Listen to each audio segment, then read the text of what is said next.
ele alertou os discípulos para essas situações difíceis que eles iriam viver. Então, eu destaquei alguns pontos aqui que eu vou ler do Novo Testamento. Então, primeiro, está em Lucas, capítulo 9, versículo 30... Não, Lucas, capítulo 9, versículo 23. Só um trechinho, né? Dizia a todos: se alguém quer vir após mim, a si mesmo se negue, dia a dia tome a sua cruz e siga-me. Então ele alertava os discípulos que para segui-lo seria necessário negar-se a si mesmo. O que é negar-se a si mesmo? Negar-se a si mesmo é não querer que a própria vontade prevaleça acima da vontade de Deus. Negar-se a si mesmo é deixar a criatura compreender que ela deve afirmar a vontade de Deus e não a sua, porque dessa forma, nós estaremos servindo a Deus. Então, se alguém quer vir após mim, a si mesmo se negue. Então, nessa visão, não busque fazer aquilo que você quer. Se o que nós queremos é destaque pessoal, é posição de relevo, não é assim que nós seguimos o Cristo. E buscar se apagar para que a mensagem de Jesus prevaleça. Tome a sua cruz e siga-me. Ou seja, assim como ele iria exemplificar a crucificação, cada criatura que vai seguir o Cristo vai ter que carregar a sua cruz dia a dia. Não é em um dia, não é em um momento, é dia a dia.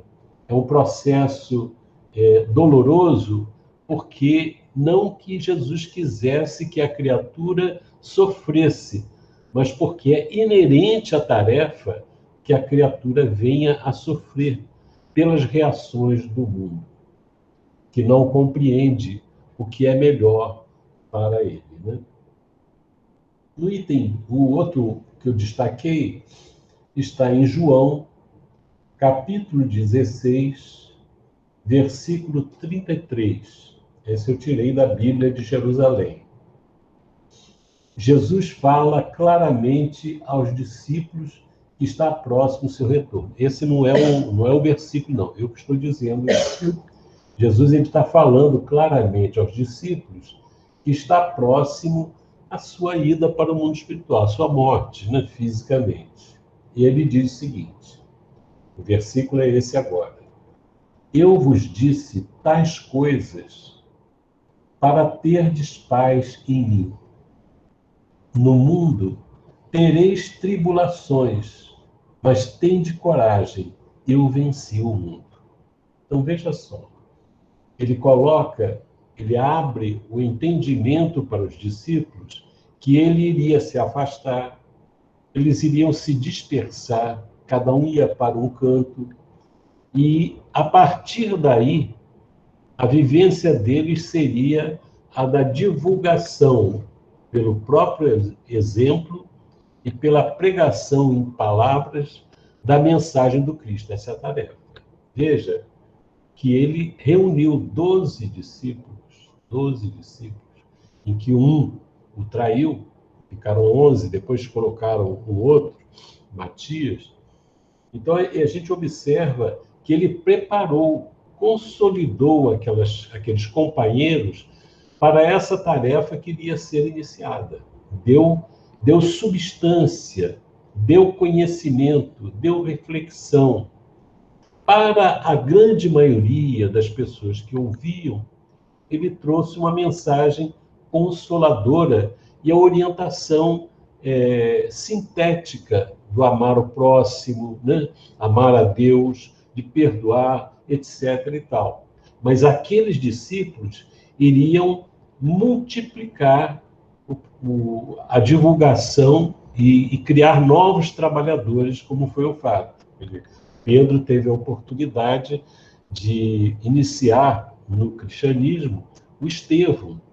Paulo teve a oportunidade de iniciar Timóteo e outros mais, muitos trabalhadores.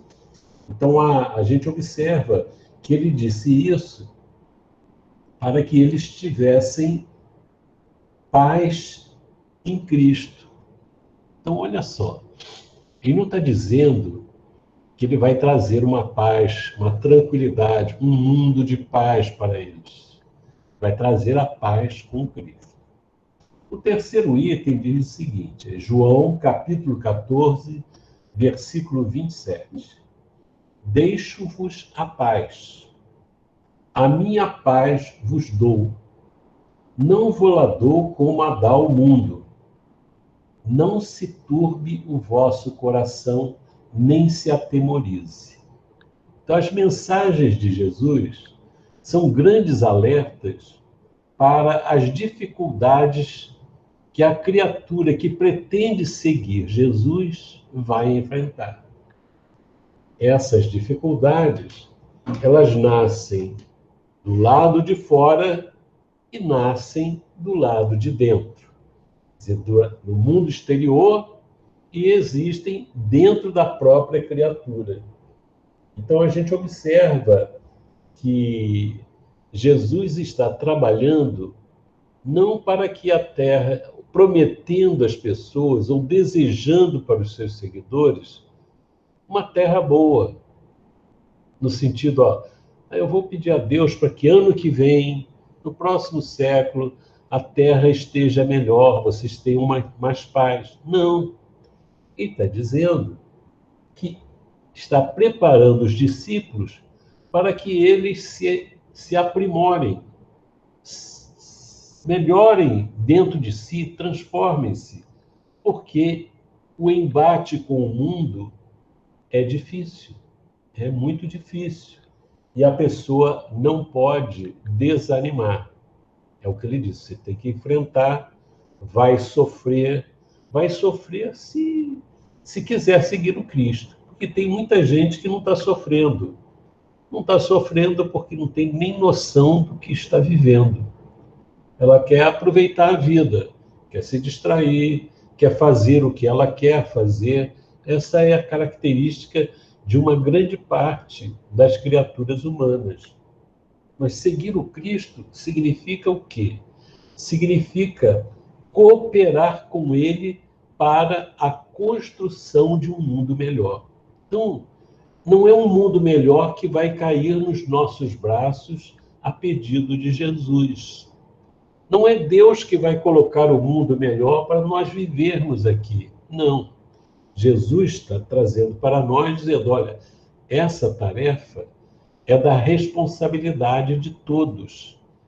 Eu vim aqui, quer dizer, Jesus veio aqui pessoalmente, além de mandar os seus educadores, seus emissários, mensageiros, ele veio pessoalmente e viveu na própria pele a dificuldade de vivenciar o amor.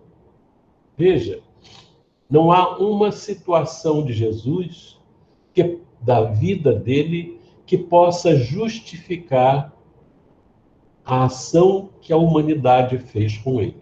Não há. É toda uma vida integral de fazer a vontade de Deus, o que mostra que a vontade de Deus é que nós sejamos felizes, nós tenhamos paz. Mas como o mundo não quer a paz do Cristo, o mundo quer a paz da preguiça, da satisfação dos seus desejos, do atendimento às suas vontades. É isso que uma grande parte quer. Então, essa parcela vai reagir, e vai reagir no mundo físico e no mundo espiritual. Então é uma luta, é um processo de luta. Por isso que Jesus falou que eu não vim trazer a paz. Olha só, ele deixa com os seus seguidores a paz dele. A paz de Jesus é a paz que surge na consciência tranquila. É a paz que vem, que aparece no coração das criaturas que lutam para que a vontade de Deus prevaleça. Essa é a paz. Então, quando a gente vê magicamente o fim de um ano e o começo de outro, é uma ingenuidade nós querermos que o mundo, o ano seguinte, seja mais feliz, tenha paz. É o desejo de todo mundo. Mas essa paz, ela não cai do céu. Essa paz se constrói. Essa paz exige trabalho, dedicação, busca de sintonia com as regiões elevadas do mundo espiritual. Isso é muito importante. Então, nós queremos lembrar isso e eu quero lembrar, eu vou destacar isso tudo, eu estou introduzindo esse assunto, porque nesse período, nesse dia de hoje, tem muita gente fazendo pedido. Até na televisão aparece. O que você quer no ano que vem? Qual o seu desejo para o ano que vem? O que você pretende para o ano que vem? Quer dizer, é um negócio assim, é uma coisa assim que as pessoas colocam e ficam esperando que aconteça, né? É um negócio assim, um pouco, chega a ser infantil, né? Mas a gente observa que é importante que a gente queira alguma coisa para o ano que vem. E como a gente conversou na mocidade, de preferência que isso não fique com projetos grandiosos para o ano que vem, né, Sônia? Mas sejam projetos para o dia seguinte, né? Como diz lá o pessoal dos alcoólicos anônimos, um dia de cada vez. O ano tem 365 dias, e o bissexto tem mais um. Mas esse ano é feito de dias. E os dias são feitos de horas. As horas de minutos, os minutos de segundos, e a gente vive cada dia.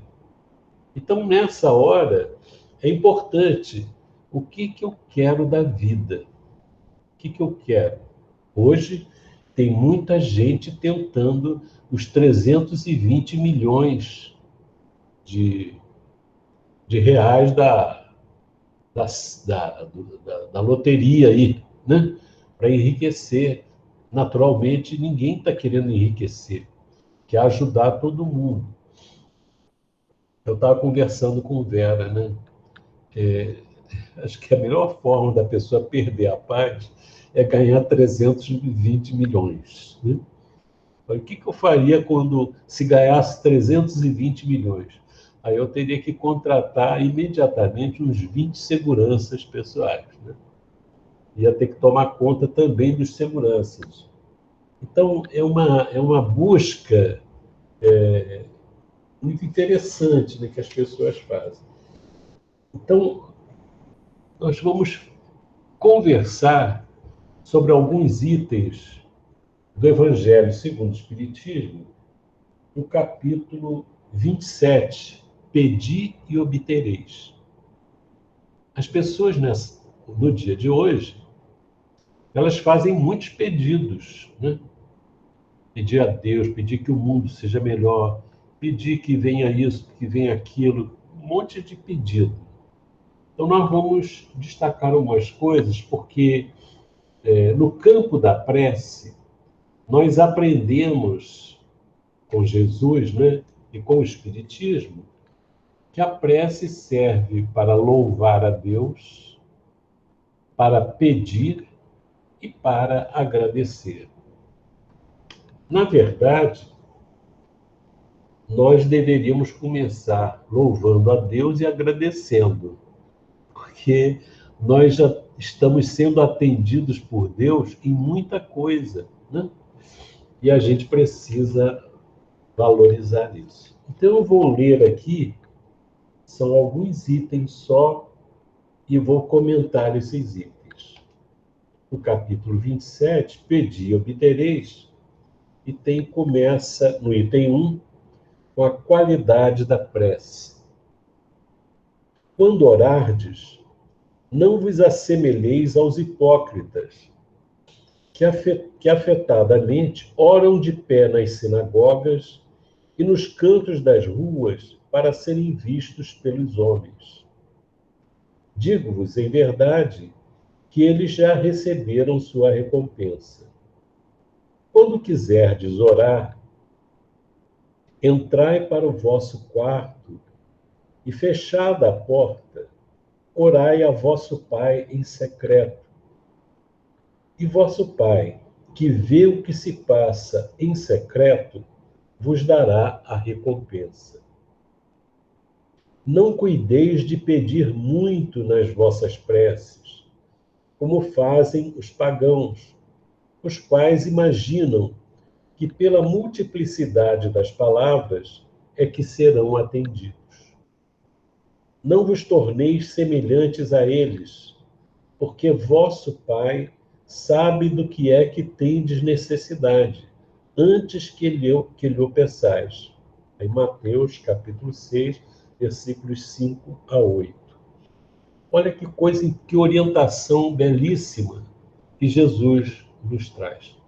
Primeiramente, Jesus nos abre os olhos para a grande experiência que é a prece.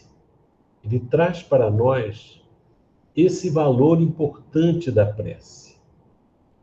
Ele diz que os hipócritas afetadamente oram de pé nas sinagogas e nos cantos da rua para serem vistos pelos homens. Ora, isso não quer dizer que quem está no centro, né, e faz uma prece de pé, que ele está sendo hipócrita. Ele está dizendo que os hipócritas que afetadamente oram de pé nas sinagogas e nos cantos das ruas para serem vistos pelos homens. Então, os hipócritas fazem isso para serem vistos. Mas não quer dizer que todo mundo que se levanta e faz uma prece no templo, que ele está querendo ser visto. Isso ele, dentro de si, terá que examinar. Ele diz mais coisa aqui, ó. Quando quiserdes orar, entrai para o vosso quarto secreto, para o vosso quarto, e fechada a porta, orai a vosso Pai em secreto.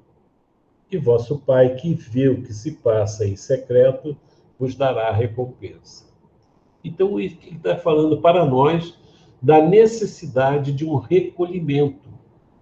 Entrar no quarto e fechar a porta significa que a gente não vai procurar evitar que as preocupações, os ruídos, as preocupações do dia, os nossos interesses do dia a dia, desviem a nossa atenção. Porque o pensamento, ele vagueia. Então, quando a gente começa a fazer a prece, aí lembra que tem que fazer a comida, a gente desvia a atenção. Lembra que tem que pagar uma conta, lembra da dificuldade aqui e ali, a boca fala, mas o pensamento está em outro lugar. Ele diz para nós fecharmos a porta. Fechar a porta significa isso, não deixa nada interferir. Isso não quer dizer que nós temos que ter um silêncio absoluto à nossa volta. Isso pode acontecer dentro de um ônibus, dentro de uma condução, nós podemos fazer esse recolhimento dentro de nós. Não é preciso, não tem que ter um silêncio absoluto, não. Nós vamos fazer o silêncio na nossa mente, no nosso íntimo. E isso é um processo de desenvolvimento de conversa com Deus, em que nós vamos falar, vamos pensar, vamos conversar com Deus e vamos nos abrir para ouvir o que Deus tem a nos dizer, procurar ampliar a nossa percepção para a compreensão das nossas necessidades. Ele diz que Deus, que vê o que se passa em secreto dentro de nós, ele vai trazer a nossa recompensa. Ele diz para não pedir muito, né? E diz mais, porque Deus sabe do que é que tendes necessidade antes que lhe o peçais. Isso é interessante. Então, tem gente que diz assim, bom, se Deus sabe o que eu preciso, de que eu não preciso orar para pedir nada. E, na verdade, a pessoa nem não precisa pedir nada. Mas ela pode pedir. Mas pedir é uma coisa, mandar Deus fazer é outra coisa. Tem gente que diz assim, eu tenho uma fé, o que eu quero eu consigo. Isso é bom quando se trata de vencer as próprias imperfeições, mas de querer as coisas que ela quer, não necessariamente isso demonstra um atendimento às leis de Deus. Então, o que é importante é a criatura, principalmente, agradecer, aprender a enxergar as dádivas que tem recebido. Então, nesse período em que se pede tanto, e se deseja tanto, nós temos que pensar mais no caminho que nós temos que fazer para conquistar, não aquelas coisas, mas conquistar a felicidade, a paz do Cristo, que ele disse para nós. O item 2 diz o seguinte: quando vos aprestardes para orar, se tiverdes qualquer coisa contra alguém, perdoai-lhe, a fim de que vosso Pai, que está nos céus, também vos perdoe os vossos pecados, ou seja, os vossos erros, os vossos equívocos.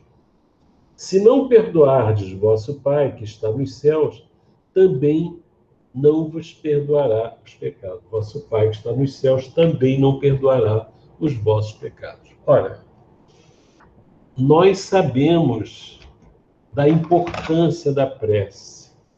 E eu vou relatar aqui um fato que eu já contei em outras oportunidades, mas eu acho que cabe muito bem aqui. Houve uma época, quando eu frequentava a mocidade em Niterói, eu comecei a participar de um rapaz que coordenava um estudo no presídio de Niterói, ali no Fonseca, né?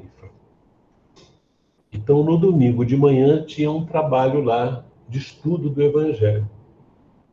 E volta e meia eu ia lá. Não ia todo domingo, não, mas de vez em quando eu ia lá. E tinha sempre um senhor enorme, enorme, com o rosto muito fechado, sabe? Uma expressão assim, de alguém que estava preso, cometeu algum delito, e uma pessoa que, se a gente encontrasse de noite, a gente ficaria assustado, né? Ele, ali ele não abria a boca, nunca falava. Sentava, ouvia, levantava e ia embora. Um dia, eu estava fazendo o estudo, ele pediu a palavra. Ele falou assim, olha, eu venho participando dessa reunião aqui há muito tempo, e eu ouvi que Deus ouve as nossas preces. Ali eu aprendi várias coisas. E eu resolvi fazer uma prece a Deus. Eu pedi a Deus que me desse a oportunidade de sair do presídio, atravessar a rua e voltar. Ali eu vi o que é a pessoa estar presa, limitada. Hoje nós estamos passando por uma experiência, não é igual, não é igual. Porque nós estamos no nosso lar. Aqueles rapazes estavam no presídio, estavam presos, detidos, né? É muito diferente. Você estar em casa, está limitado, pode sentir uma pressão, o que foi, mas você está em casa, está com pessoas queridas, né? Então ele falou isso, ali eu senti o que é esse limite. E ele fez a prece. Ele disse que fez a prece. E de manhã, o alto-falante chamou, preso número tal. Chamou, ele foi lá. Chegou lá na administração, eles falaram assim, olha, vai sair um caminhão daqui para pegar pedra na pedreira tal, longe para burro. Você quer ajudar a carregar essas pedras? Eu fiquei impressionado com a rapidez com que ele foi atendido.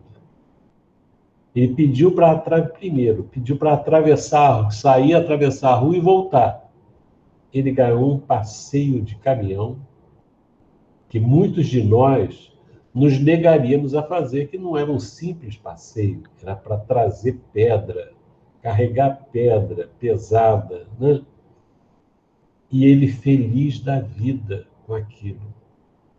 Então, são experiências assim, abençoadas, maravilhosas, que a gente vê que os espíritos que representam, que fazem a vontade de Deus, ouvem a uma prece daquela, remetem a Deus e as providências são tomadas.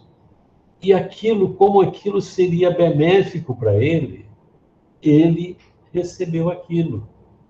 Então a gente observa, a atitude dele não exigiu de Deus. Ele pediu humildemente, pediu uma coisa pequena, simples, e Deus deu muito mais do que ele pediu. Então, é uma verdade isso. As nossas preces são atendidas. E o pedido dele não é simplesmente pedir, é uma atitude dele de humildade, de reconhecimento, de alguma forma, do Criador, e nessa condição ele é atendido. Então Deus sabe. Deus poderia fazer isso sem ele pedir, mas cá para nós, para ele, saber a importância da prece, foi fundamental que ele pedisse primeiro para depois ser atendido. Ele viu que aqueles estudos que estavam sendo feitos eram verdadeiros, né? E aquele exemplo dele não era só para ele, era uma experiência que servia para todos que estavam ali, inclusive para nós que estávamos fazendo o estudo. Então é muito interessante isso, né?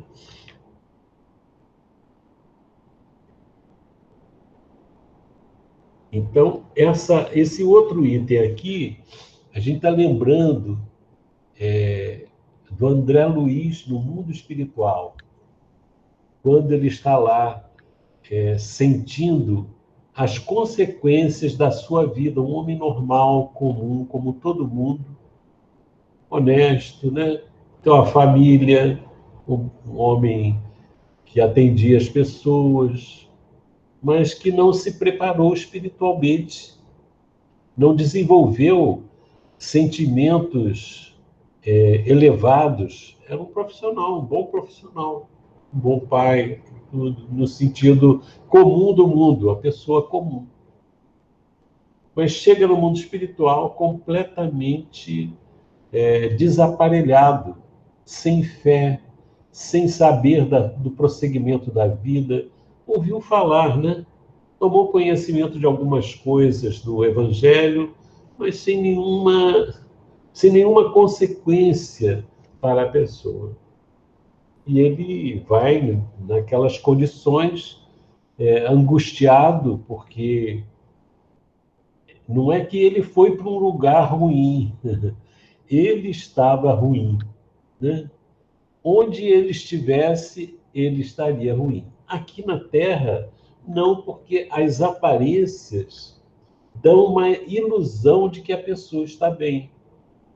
Você está alimentado, tem conforto, tem amigos, tem não sei o quê, parece que está tudo bem, está tudo resolvido, não falta nada, né? É aquilo que a pessoa pede no dia 31 de dezembro. Ter saúde, ter não sei o quê, mas só que um dia a saúde acaba. Um dia a saúde acabando, a gente nós estamos nos encaminhando para o corpo, para o túmulo, e o espírito para a vida espiritual. Ora, não vamos levar nada, não vamos levar coisa alguma, nem amigos, nem dinheiro, nem título, nem posição social, nada disso a gente leva. Nós vamos nos encontrar conosco mesmos. É o momento do autoconhecimento. E aí, nessa hora, nós percebemos muitas vezes que não estamos aparelhados para aquilo. Nos aparelhamos para ter uma profissão, para trabalhar, para não sei o quê, coisa e tal, para jogar um esporte. Mas não nos desenvolvemos para viver em espírito.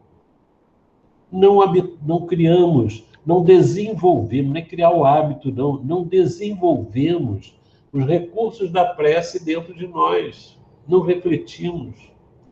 Então, naquela hora de despreparo, chega um momento, depois de grandes desgastes interiores, ele lembra que deve ter um Deus e resolve fazer uma prece. Chora, né? É como que o orgulho cai por terra, ele se reconhece a sua pequenez, ora a Deus e pede ajuda. E imediatamente a ajuda surge. É interessantíssimo isso.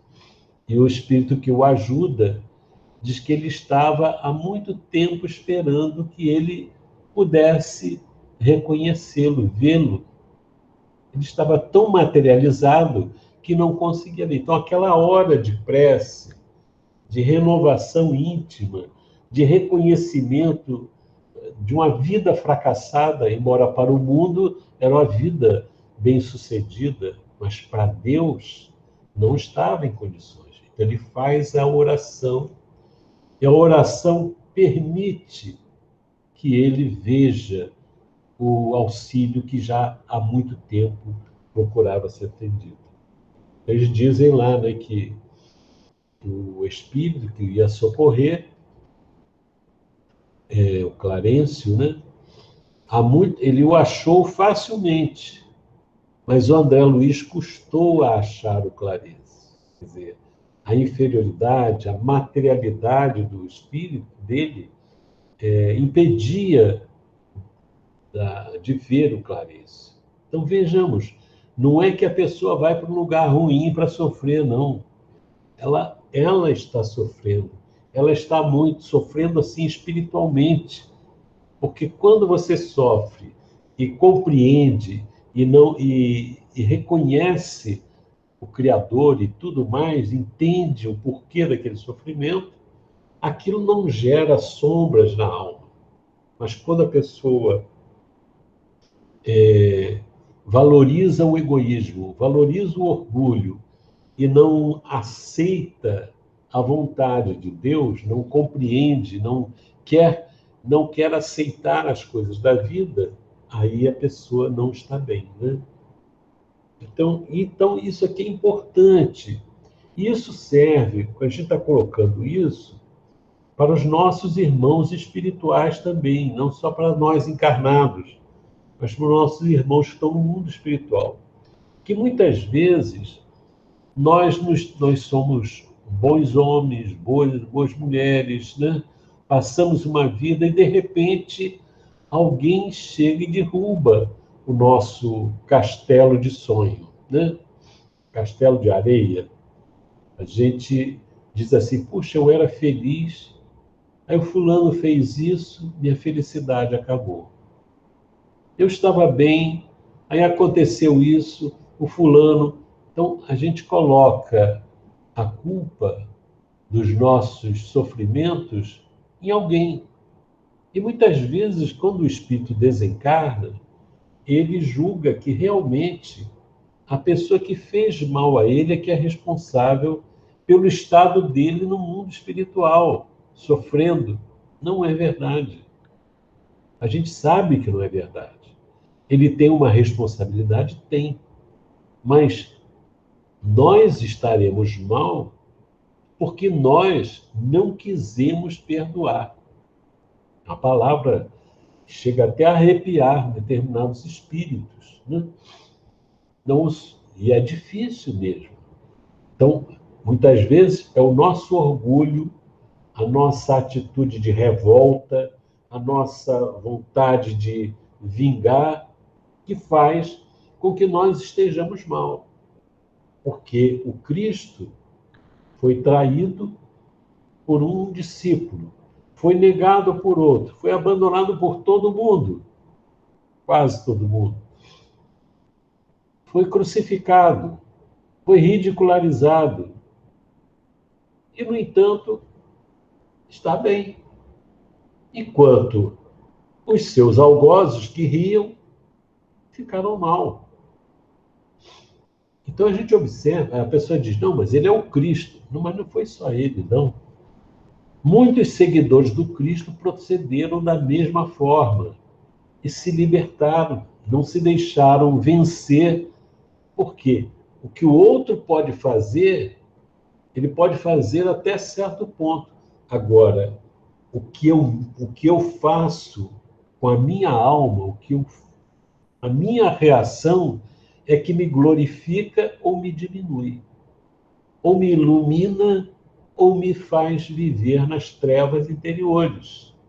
Por isso, Jesus, ele coloca aqui, ó, quando vos aprestardes para orar, porque é importante orar. Se eu estou na terra sofrendo, se eu estou no mundo espiritual sofrendo, eu devo orar sim a Deus. Quando vos aprestardes para orar, se tiverdes qualquer coisa contra alguém, perdoai-lhe. Eu não posso querer pedir a Deus que me ajude se eu continuo odiando uma pessoa, se eu não perdoo a pessoa. Como é que eu vou pedir a Deus que me ajude?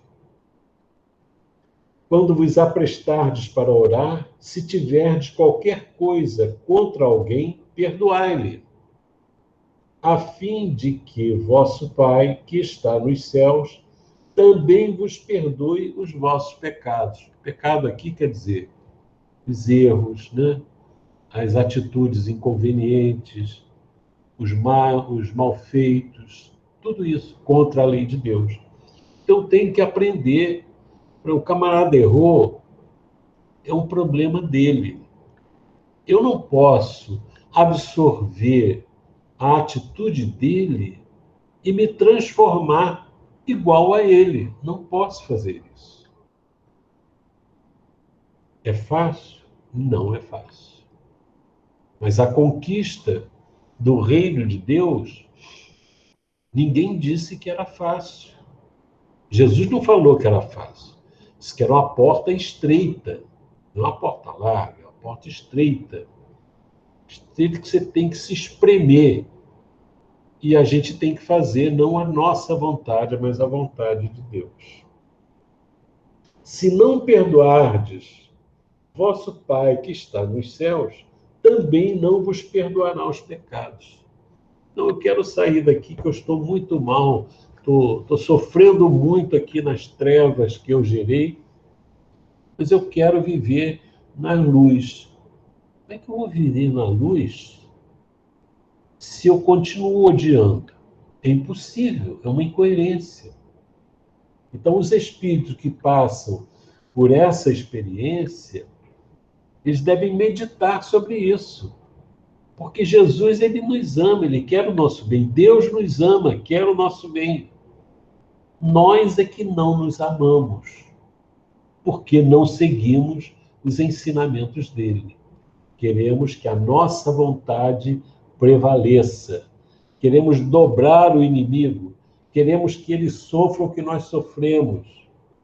Dessa forma, nós não vamos experimentar a felicidade que o reino dos céus oferece para nós. Eu vou agora para o item 5, que é um versículo. Olha o que ele diz aqui. Jesus diz: seja o que for que peçais na prece, crede que o obtereis e concedido vos será o que pedirdes. São Marcos, capítulo 11, versículo 14. Olha, Jesus está dizendo: seja o que for que peçais na prece, crede que o obtereis, e concedido vos será o que pedirdes. Vamos ver o comentário aqui do nosso querido Kardec. Desta máxima, concedido vos será o que quer que pedirdes pela prece, fora ilógico deduzir que basta pedir para obter. E fora injusto acusar a providência se não acede a toda súplica que se lhe faça, uma vez que ela sabe, melhor do que nós, o que é para nosso bem. É como procede um pai criterioso que recusa ao filho o que seja contrário aos seus interesses.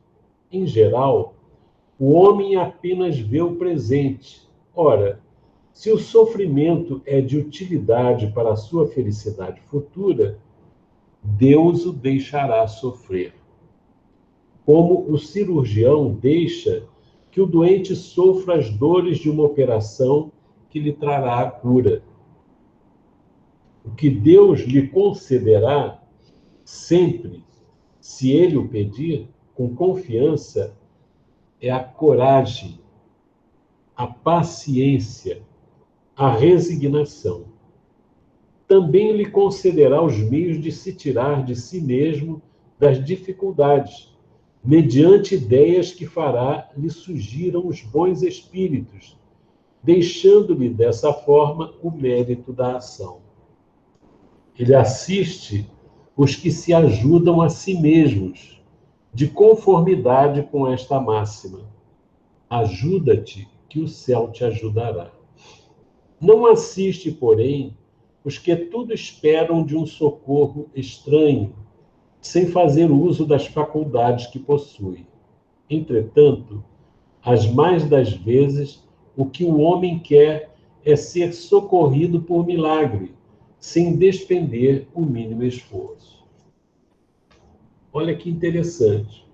Quando Jesus diz: seja o que for que peçais na prece, crede que o obtereis, e concedido vos será o que pedirdes, a gente imagina um monte de coisa, né? Aí eu quero ganhar a Mega Sena. Aí eu quero arrumar um emprego que ganhe bem. Aí eu quero ficar bom dessa doença. Pede um monte de coisa. Mas olha só que interessante que a gente deve pensar.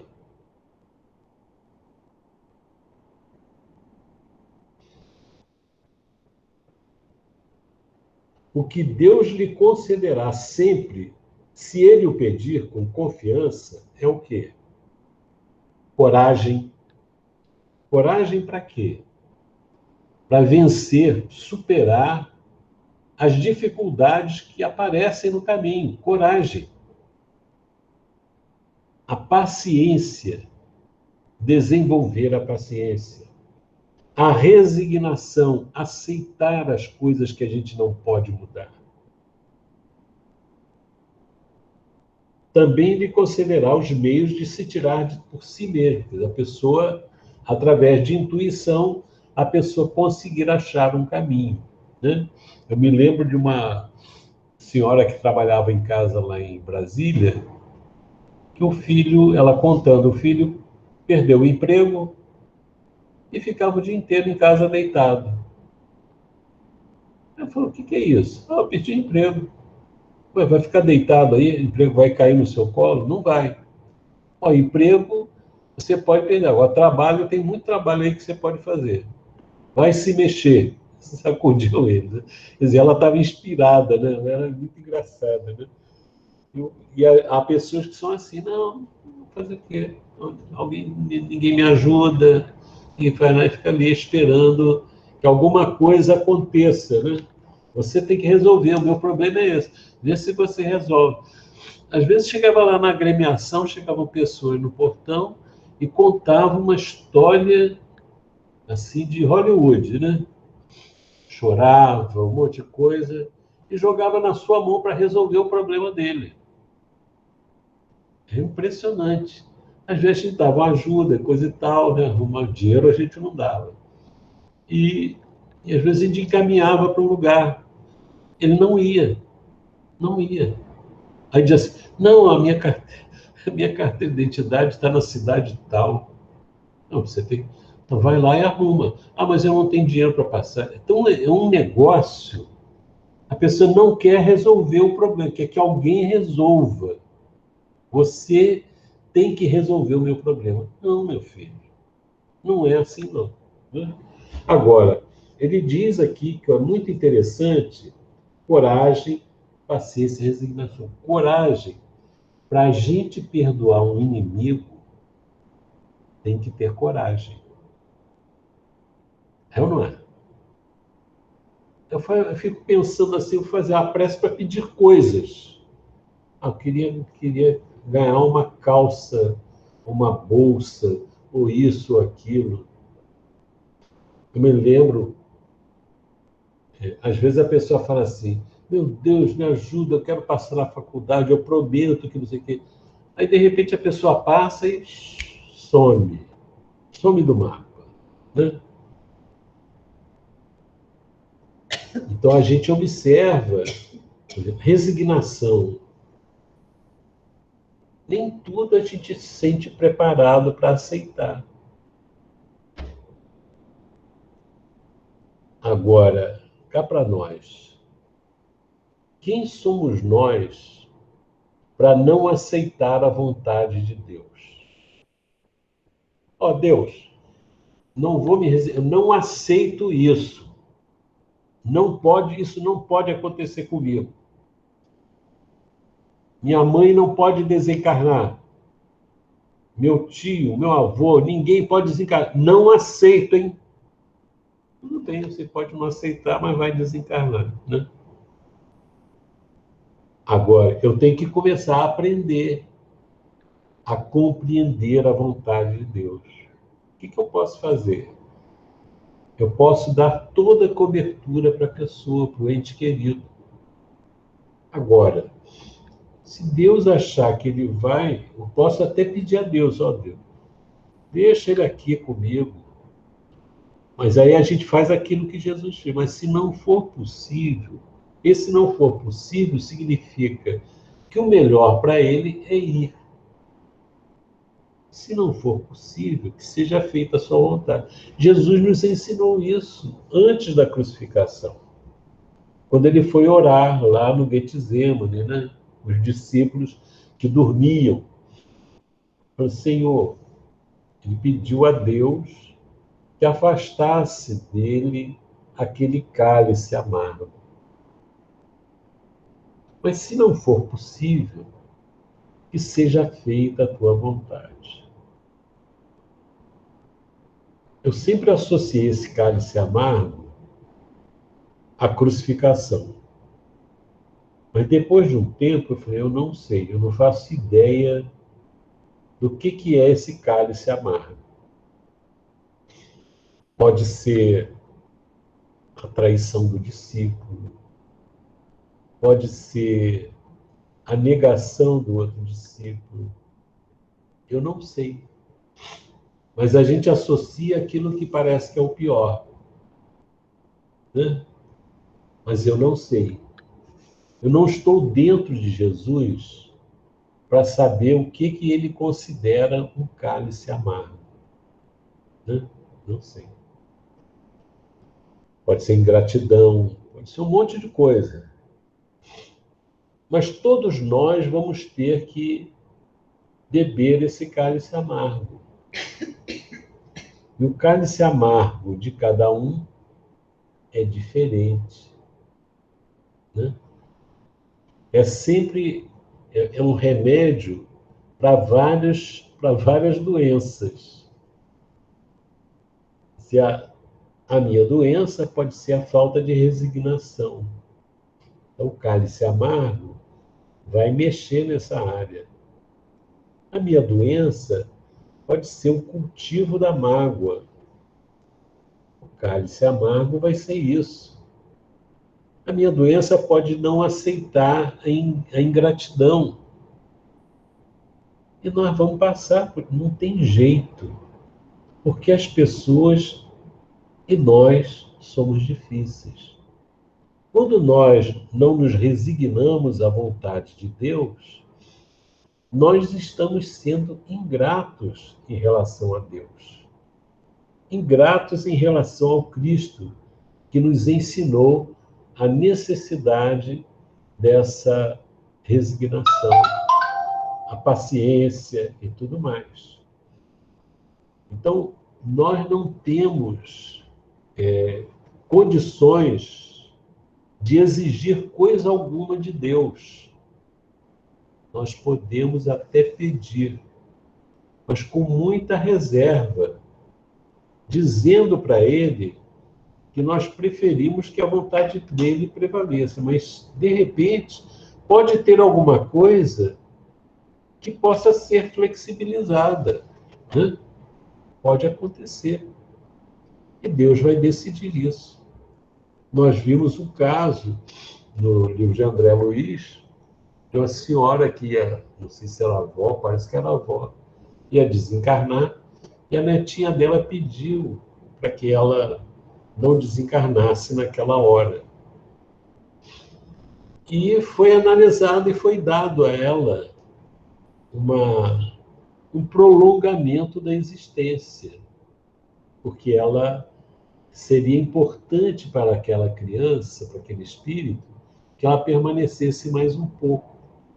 Então, existem coisas que não são impossíveis, mas não quer dizer que tudo vai ser atendido de acordo com a nossa vontade, né? Tem que ver se é verdadeiramente necessário, né? E Deus é que sabe disso.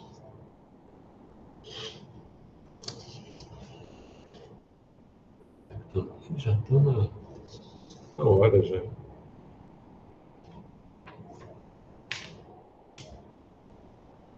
Vamos ver aqui um outro item, item 11. Pela prece, obtém o homem o concurso dos bons espíritos, que acorrem a sustentá-lo em suas boas resoluções e a inspirar-lhe ideias sãs. Ele adquire, desse modo, a força moral necessária a vencer as dificuldades e a volver ao caminho reto, se deste se afastou. Por esse meio, pode também desviar de si os males que atrairia pelas suas próprias faltas.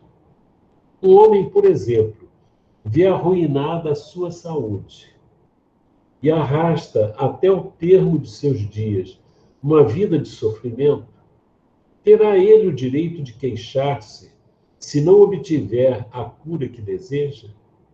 Não, pois que houvera podido encontrar na prece a força de resistir às tentações.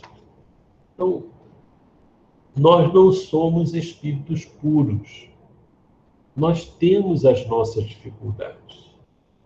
E quando enfrentamos as provações e as expiações, nós precisamos, nessas horas, elas existem para desenvolver em nós valores morais elevados, né? Virtudes. Nessas horas, nós precisamos de muita força, de muito amparo, e mais ainda de discernimento sobre o que fazer.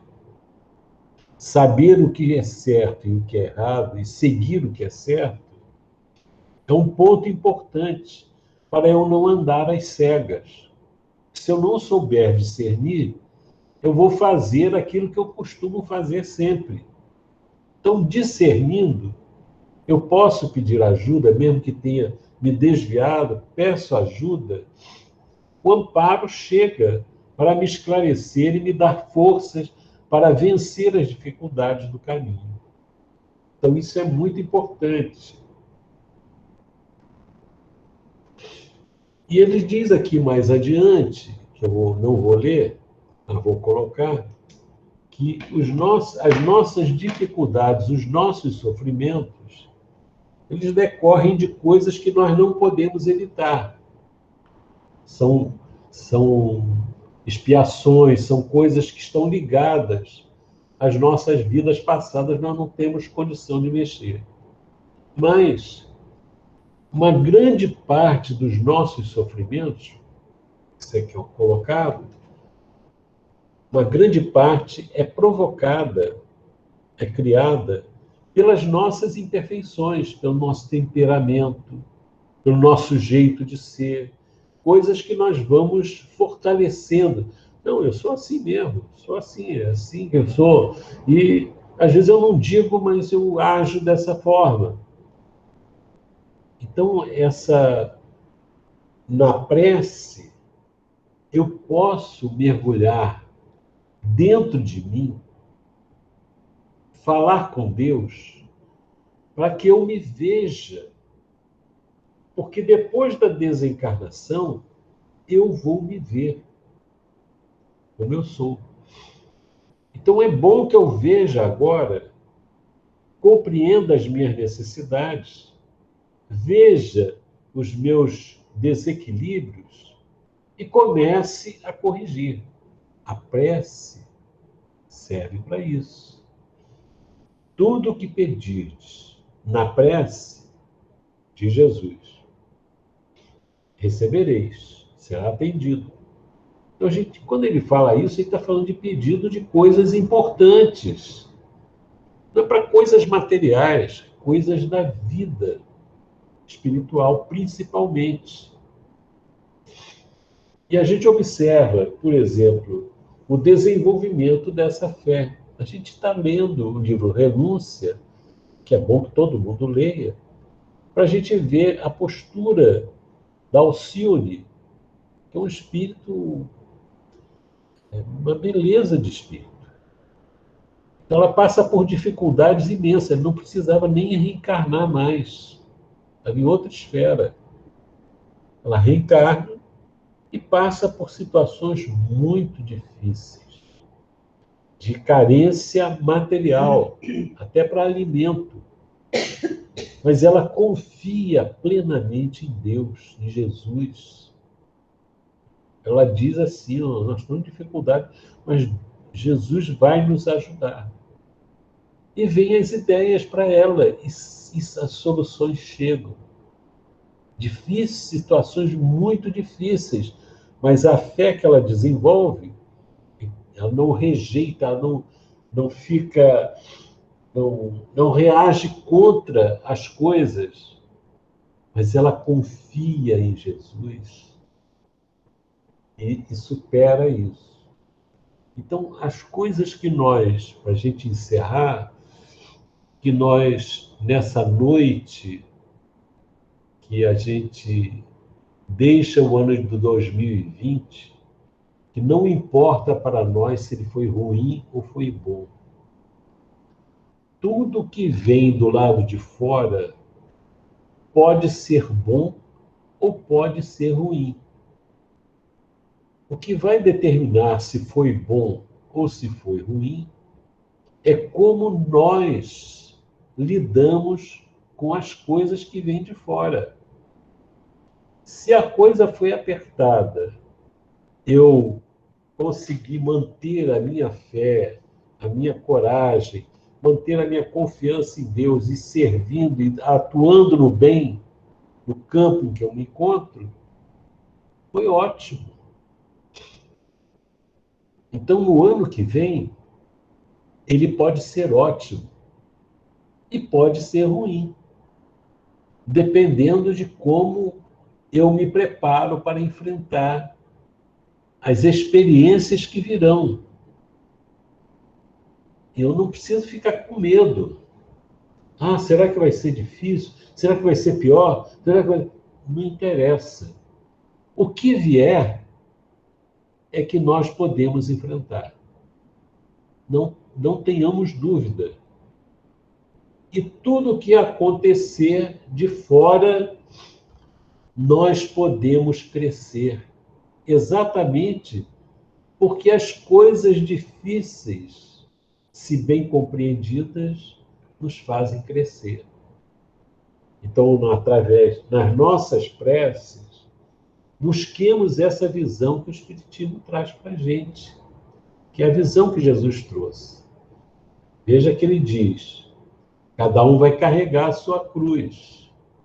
No mundo, enfrentareis turbulências, dificuldades, sofrimentos, mas eu deixo a minha paz com vocês. Ora, aconteça o que acontecer nesse mundo, nós podemos estar em paz. Não é deitado, não. Né? Entrando em alfa, não. É trabalhando, servindo, refletindo, limpando a nossa casa mental, não é só a casa física, casa mental, enriquecendo o nosso coração, fortalecendo a nossa fé, que quanto mais difícil, mais forte tem que ser a fé.